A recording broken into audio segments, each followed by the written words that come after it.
তো হ্যালো বন্ধুরা, তো আমার লোকেশন এখন গুড়া। আর আমি গিয়েছিলাম ডানকুনি গাড়ি খালি করতে। তো ফেরার পথে দেখি যে একটা টেলার লোডিং গাড়ি কিন্তু মর্মান্তিক ভাবে অ্যাক্সিডেন্ট হয়ে রাস্তার ধারে পড়ে আছে। অ্যাক্সিডেন্টটা হয়েছে রাত্রে 12টার দিকে। তো অ্যাক্সিডেন্টটা কিভাবে হয়েছে সেটা ড্রাইভারদের কাছ থেকে একটু জেনে নেবো আমি। তো তোমরা ভিডিওর साथे থাকো।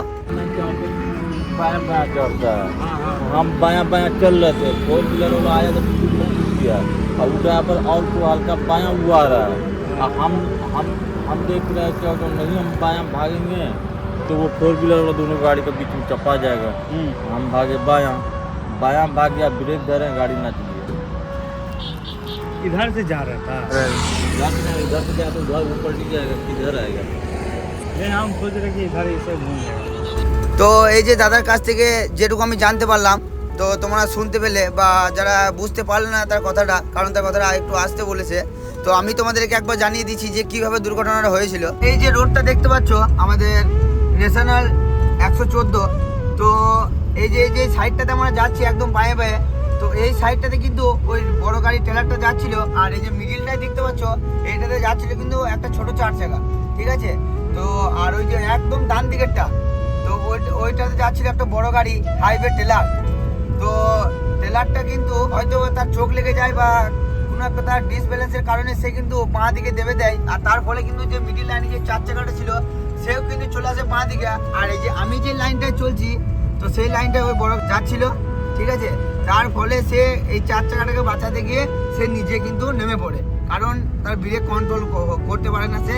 তার ফলে সে গাড়িটাকে নামিয়ে দেয়। আর যদি গাড়িটাকে সে না নামাতো তাহলে কিন্তু 4 চাকাটার সাথে ওর কিন্তু বড় আরও দুর্ঘটনা হতে পারতো। হয়তো 4 চাকাটা যারা থাকতো তাদের হয়তো বড় কিছু ক্ষতি হতে পারতো।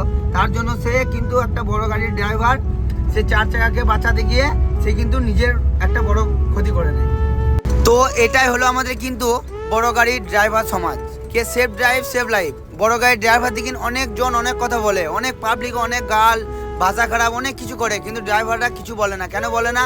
যে আমাদের ড্রাইভারের যে মর্যাদা, যে দামটা, সেটুকু তাদেরকে মানে না বলে বুঝিয়ে দেয় যে দেখো আমাদের বড় গাড়ির আমরা কতটা মর্যাদা বা আমরা কতটা মানে ডিসিপ্লিন নিয়ে চলতে পারি, কতটা ধৈর্য ধরে রাস্তাঘাটে চলতে পারি। কিন্তু বড় গাড়ির ড্রাইভার দেখেন কিন্তু আমাদের পাবলিক আনপাবলিক বলো, মানে যারা হয়তো গাড়ির লাইনে আসে না তারা কিন্তু সবথেকে বেশি বড় ভুল ভাবে।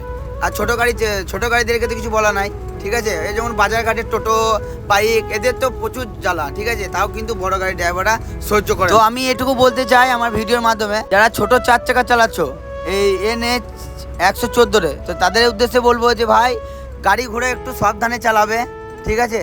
কারণ আজকে এই যে দেখতে পাচ্ছ বড় গাড়ি একটা বড় দুর্ঘটনা হয়েছে, কাল তো তোমাদের ছোট গাড়ি নিয়ে বেশি আরও দুর্ঘটনা হতে পারে।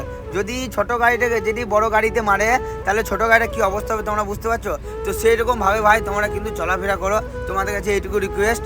আর তোমাদের যতটুকু পারলাম আমি তোমাদেরকে ভিডিওর মাধ্যমে জানিয়ে দিলাম। যদি আমার ভিডিওটা ভালো লেগে থাকে তো লাইক কমেন্ট এবং শেয়ার করে দিও। তো আমি আমার ভিডিওটা এখানে শেষ করলাম। তো তোমাদের সাথে আবার নেক্সট ভিডিও নিয়ে দেখা হচ্ছে। তো বাই।